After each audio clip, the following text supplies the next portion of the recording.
Welcome back to my channel. I'm Tariq. If you're new, make sure to subscribe and to watch my previous videos. One of my previous videos was about my ongoing ascension process, and today I'll be doing a part 2 to that video. So I left off talking about the semester I took off last year and how I spent a lot of time meditating, using crystals and incense to cleanse and harness my energy. And I also talked a lot about experiencing a dark night of the soul that showed me different aspects of myself that I hadn't met before. I mentioned that this dark night of the soul took place during the soul searching that I was doing, but it was also triggered by this karmic relationship I was in at the time. I had started this relationship when I left school in May, and it lasted almost a year, ending in April. The first 8 months was long distance. He was in North Carolina and I was in Ohio. I was convinced he was my twin flame, or my soul's partner, or my mirror soul, because in the beginning of the relationship, we discovered a lot of similarities between our lives and our experiences. When I brought this to his attention that I believed we were twin flames, he agreed, and soon we started an intense relationship that quickly became toxic and codependent. I found out he had a girlfriend, but he kept promising me we would be together when I came back to North Carolina for school the next semester, and that he just needed time to prepare for our relationship. And I went along with it because all of the research I was doing on twin flames suggested that a period of separation was normal, and that it was also normal for one or both twins to be in a relationship that was supposed to teach them and prepare them for the twin flame relationship. I decided to be single and wait for him, including not having sex with anyone else. I would see and hear his name at least 20 times a day, and at times when I doubted our relationship, someone would come up to me or I'd go up to them and start talking, and I would discover they shared the same name as him. These synchronicities were enough to convince me he was my twin flame, and I was right to wait for him. Even when his girlfriend started answering the phone and texting me from his phone to stop talking to him, I continued to talk to him because I was determined not to let anyone get in the way of something that I thought was so special. During this time, I was entering a dark night of the soul, and I was seeing jealousy, rage, and obsession that I had only caught small glimpses of in myself before. Some nights I didn't sleep because I would be calling and texting him hundreds of times and crying all night, trying to figure out what I was supposed to be learning from this relationship and all the pain and anger that came with it. As time came close to me returning to North Carolina, I started questioning if he was actually my twin flame and preparing myself for if he wasn't. He was still with his girlfriend, and he started posting her on his social media, knowing I would be able to see it. He also started answering the phone and texting back less and less. A month before it was time for me to go back to North Carolina, I went out with this guy I met to go back at him. Me and this guy went to his house and got super drunk and super high, and the guy started looking and sounding like the guy I thought was my twin flame to me. I'd experienced feeling his energy in other people before, but never so strongly. I felt like I was on a different plane and I was meeting with him there. We started having sex, and when I realized I was having sex with the guy I just met and not my twin, I told him I wanted to stop, but he wouldn't, and I started crying and I pushed him off of me. The guy was mad I didn't let him finish, and he turned his back on me and went to sleep, ignoring me for the rest of the night. I couldn't sleep. I felt like my body was on fire, and I was afraid for him to roll over and touch me or grab me. I was panicking then. I felt this blue energy come into the room and lay down between me and the guy, and finally I was able to get to sleep. I left in the morning and I called my twin to tell him what happened and that I may have been raped, and he just laughed about it and said that's what I get for trying to sleep with someone else. He told me he wasn't even attracted to me anymore and that he wasn't really looking forward to meeting me anymore. That was when I became sure that he wasn't my twin, but it was hard to let go after 8 consecutive months of him telling me we would be together, he loved me, and even talking about marriage. So I allowed myself to live out the karma with this guy, telling myself, even though I knew he wasn't my twin, I had attracted him into my life for a reason, and I wanted to learn what that reason was so I would never repeat it again. I decided to give him all the love I had until it all ran out and I could be free of him. I went back to school the next month with this mindset. When I first got back to North Carolina, it was like crash landing back to Earth. The time I spent away, I was so focused on my spirituality, meditating, channeling messages from angels, doing manifesting rituals, and interpreting synchronicities, it was hard to come back to the real world. In the first 2 weeks, I ran into every single person I was avoiding and who may have been avoiding me, and I knew it wasn't coincidental. I knew the universe was telling me something big was coming. When I finally met with the guy I thought was my twin in person, I was disappointed because he didn't look or act the same. He didn't want to talk about anything spiritual, and he was very distracted and addicted to the 3D mindset of violence, power, money, drugs, and sex. I reminded myself to remain detached and see how it played out while trying to give him love and acceptance instead of judgment. When we would get together, his energy and mine created this intoxicating atmosphere that was disorienting, and it always seemed to clear as soon as he walked out the door. Part of me still wanted him to be the guy I used to talk to and connect with, but the more time I spent with him, the more I became detached and observational.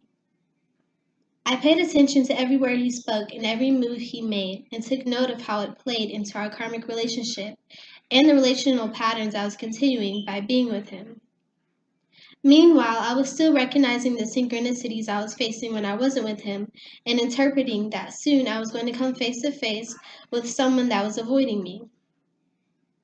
One day I went to the store with my friend and she decided to not come in with me, and as I was walking up, he pulls up in a car and we make eye contact. His girlfriend gets out of the car and as I was walking up,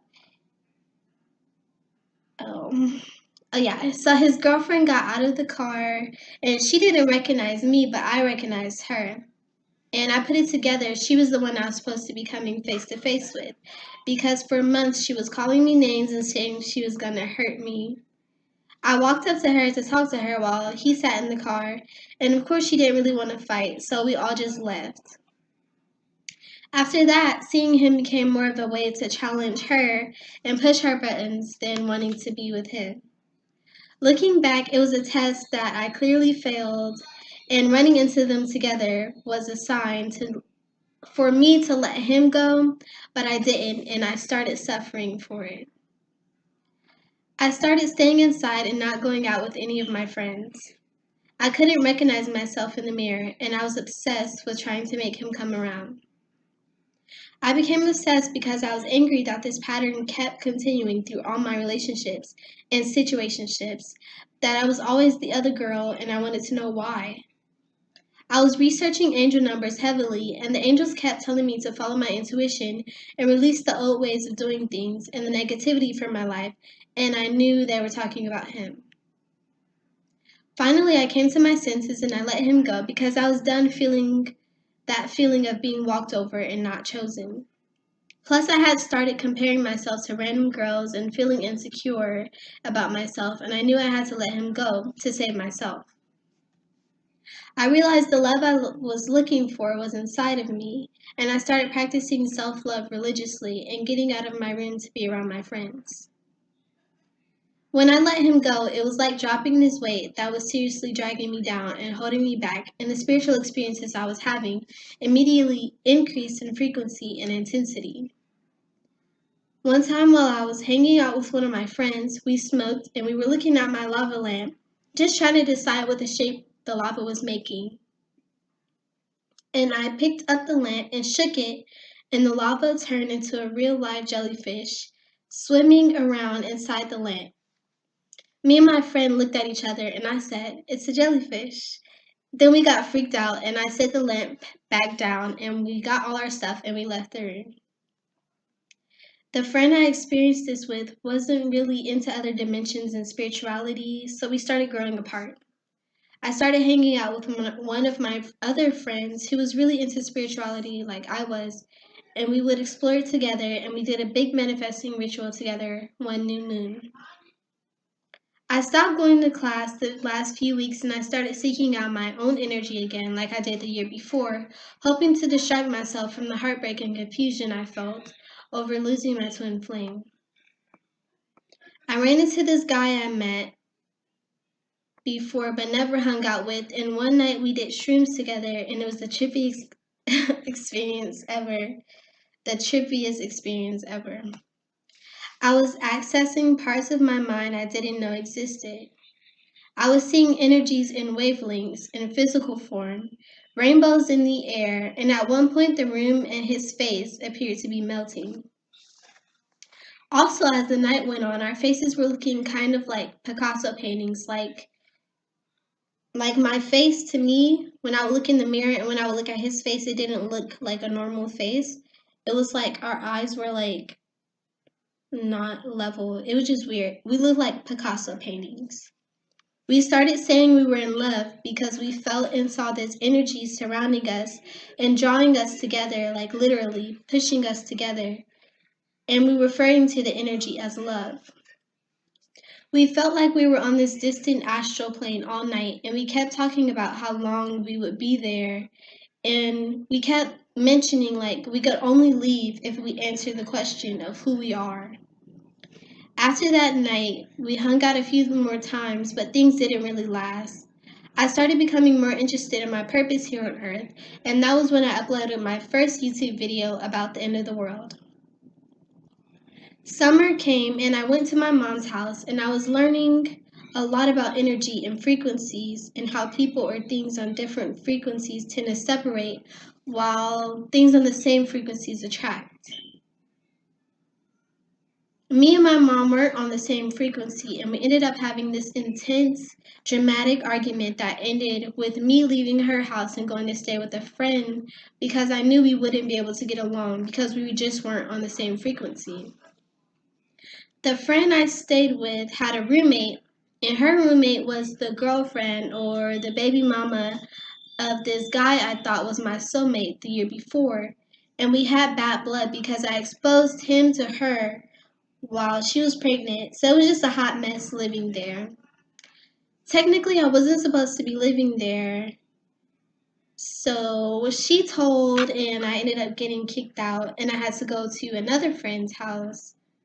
And I ended up getting kicked out there too, which made 3 times in a row, and I saw it as a sign that the universe was bringing it to my attention that it was time for me to leave North Carolina. I had already officially dropped out of school, and me and the guy I originally came back for hadn't spoken since before the summer even started, so I agreed it was time to go. Plus, I was being wild in general and getting into trouble in other ways, so I agreed it was time to go. I decided to go back to Ohio and join a ministry home, thinking religion would solve all my problems. When I got back, I really wanted to find love in my true twin flame, and I started praying and meditating and looking for synchronicities that pointed me towards love. At the same time, I was beginning to question if I actually was Christian because I didn't feel as free practicing Christianity as I did exploring spirituality on my own at school. I felt I had to give up my beliefs to fit in that church, but I didn't know what else to do, and the church provided support and fellowship that I wasn't getting any other way, so I kept going. That summer, I lost my phone, so when I came back, I didn't have a phone for about a month. I got a job and I told myself love would come after I got my phone. I also told myself he would approach me because I was used to approaching guys. A week before I got my phone, a guy approached me and gave me his number, and I just had a really special feeling about him. When I got my phone, I called him and we were talking, and he ended up talking to me about Adam and Eve, was a major sign to me at the time because I was focusing and meditating on finding my Adam. We started going out and dating, and soon he invited me to move in with him. At first, I declined because we barely knew each other, but the things we talked about in the time we spent together made me realize I wasn't Christian, and I started having the strong urge to move out of the ministry house and to pursue my personal spirituality again. I moved in with him, and not long after, I discovered that I was pregnant. Even before I found out I was pregnant, my intuition was telling me something was off about a relationship. But I wanted to be in love, and he said he loved me, so I continued the pattern of ignoring my intuition in favor of getting attention from a man. Not long after I moved in with him, his mom moved in with us and brought her boyfriend and all her energetic baggage with her. I started seeing that I didn't fit into their family unit.